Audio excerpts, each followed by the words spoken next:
لا حول ولا قوة إلا بالله العلي العظيم.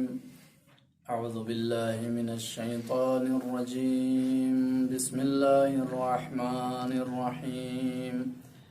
الحمد لله رب العالمين، والصلاة والسلام على أشرف الأنبياء والمرسلين،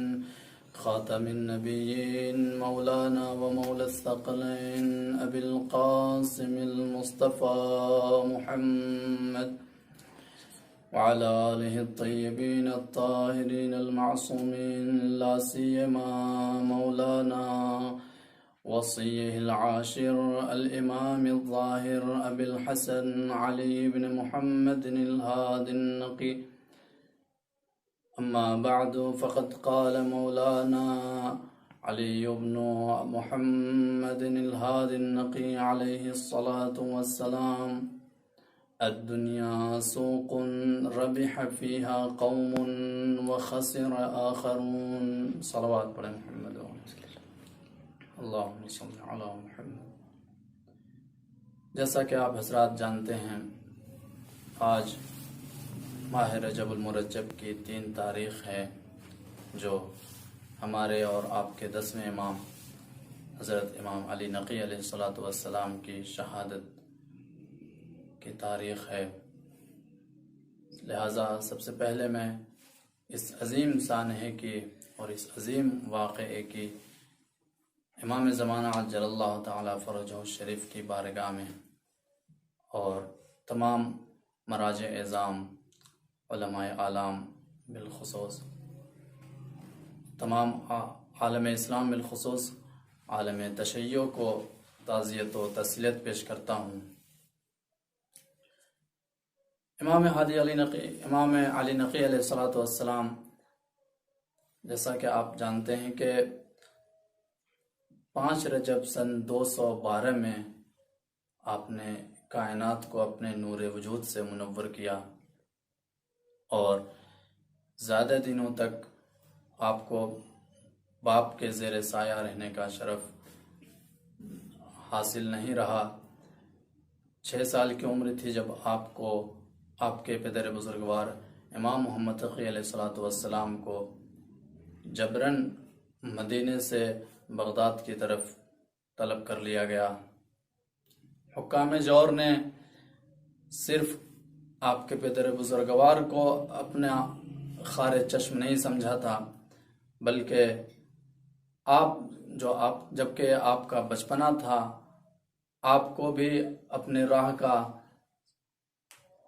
روڑا سمجھ رہے تھے اور پتھر سمجھ رہے تھے اپنے راستے کا. لہٰذا بچپنے سے ہی آپ کو راستے سے ہٹانے کے لیے انہوں نے نئے طریقے سے کوشش کی، اور وہ یہ کہ آپ کے تعلیم و تربیت کے لیے اپنے حساب سے بذام خود اپنے حساب سے تربیت کے لیے ایک دشمن اہل بیت معلم اور استاد کو منتخب کیا اور مامور کیا آپ کی تربیت کے لیے. جب آپ مدینے میں تھے، الجنیدی نامی ایک شخص تھا جو سخت دشمن اہل بیت تھا. اس کو اس وقت کے معتصم خلیفہ معتصم عباسی نے اس کو مامور کیا کہ آپ کو اپنے حساب سے اور دشمنی اہل بیت کے اوپر تربیت دے. لیکن زمانے نے دیکھا کہ آپ جیسا صاحب علم لدنی اور صاحب منصب الہی نے اپنے وقت کے سخت ترین دشمن کو، الجنیدی کو، جو آیا تھا دشمن خدا بن کر، دشمن اہل بیت بن کر، جب اس سے کسی نے پوچھا کہ بچہ کس حالت میں ہے اور کیسے تربیت پا رہا ہے، تو اس نے جواب دیا کہ یہ بچہ ہے. یہ کیسا بچہ ہے؟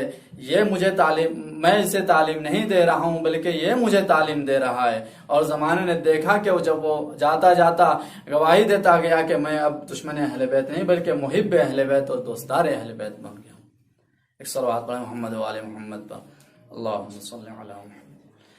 یہی امام ہادی علی نقی علیہ الصلوۃ والسلام ہیں، امام علی نقی علیہ الصلوۃ والسلام ہیں، جنہوں نے صرف اپنوں کی دستگیری نہیں کی بلکہ تمام عالم اسلام کو آپ نے بچایا، اسلام کی حفاظت کی. جس وقت آپ کے زمانے میں ہر طرف سے شبہات کی یلغار تھی اور اسلام کو مٹانے کے در پہ تھے لوگ، اور جو وقت کا خلیفہ حاکم بنا ہوا تھا اور خلیفۃ المسلمین بنا بیٹھا تھا وہ بھی عیاشی اور عیش و نوش اور عشرت میں مصروف تھا، اس وقت آپ نے اسلام کی ایسے حفاظت کی ہے کہ آپ نے اپنا ایک خفیہ نیٹ ورک باقاعدہ طور پر آپ نے تیار کر لیا تھا۔ جس وقت آپ کو عسکر میں مقام عسکر میں یعنی سامرہ میں رکھا گیا تھا، اس وقت جبکہ آپ پر شدید نظر تھی، کڑی نظر تھی دشمن کی یعنی خلفائے وقت کی، آپ نظربند تھے، ان کے تحت نظر تھے، اس کے باوجود آپ نے ایسے کارہائے نمایاں انجام دیے کہ جس وقت آپ کی شہادت ہوئی اس وقت کیا شور و غوغا مچا ہوا تھا اور لوگ کس قدر سر و سینہ پیٹ رہے تھے آپ کی شہادت پر۔ تو دشمن نے دیکھا کہ آخر کیا وجہ تھی کہ جس کی وجہ سے آپ کی شہادت کے بعد اس قدر لوگ آپ کے غم میں مصروف ہیں، تو اس نے ایک جو راز ڈھونڈا وہ قدسیت کا تھا اور تقدس تھا۔ امام علیہ السلام لوگوں کی نظر میں اس قدر مقدس اور محبوب تھے، اس قدر محبوب تھے کہ آپ کی شہادت کے بعد لوگ بہت غمگین اور غمزدہ ہوئے۔ تو خلیفہ وقت متوکل عباسی نے اس راز کو جب بھانپ لیا تو آپ کے تقدس کو پامال کرنے کے لیے ایک طریقہ اپنایا۔ بس میں اپنے مختصر وقت میں بات کو ختم کرنا چاہتا ہوں کہ اس نے یہ راستہ اپنایا کہ آپ کے تقدس کو پامال کرنے کے لیے مجلس شراب میں آپ کو دعوت دی اور طلب کیا۔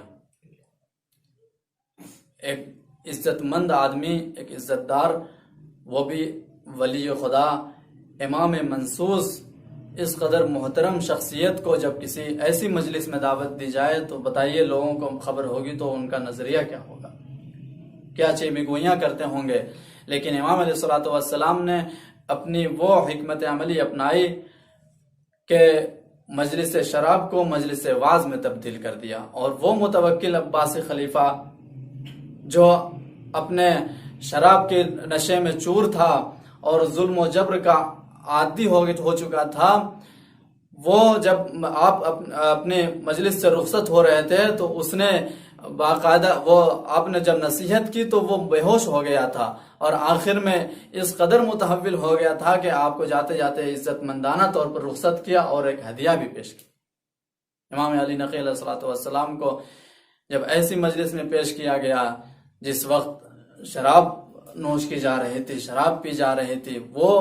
جو اسلام میں اس قدر شدت کے ساتھ اس کو حرام قرار دیا گیا ایک چیز، خلیفۃ المسلمین بیٹھا شراب نوشی کر رہا ہے۔ لیکن میں بھی مولا امام علی نقی علیہ السلام کی خدمت میں عرض کروں گا، مولا آپ کی زندگی میں آپ کو مجلس شراب میں پیش کیا گیا، لیکن کیا کیجئے گا کہ وہ مجلس یزید تھی، مجلس شراب تھی، یزید کا دربار تھا۔ جب آپ کے جد امام حسین علیہ السلام کا سر مقدس یزید کے پہلو میں لا کے رکھا گیا تو اس نے اپنی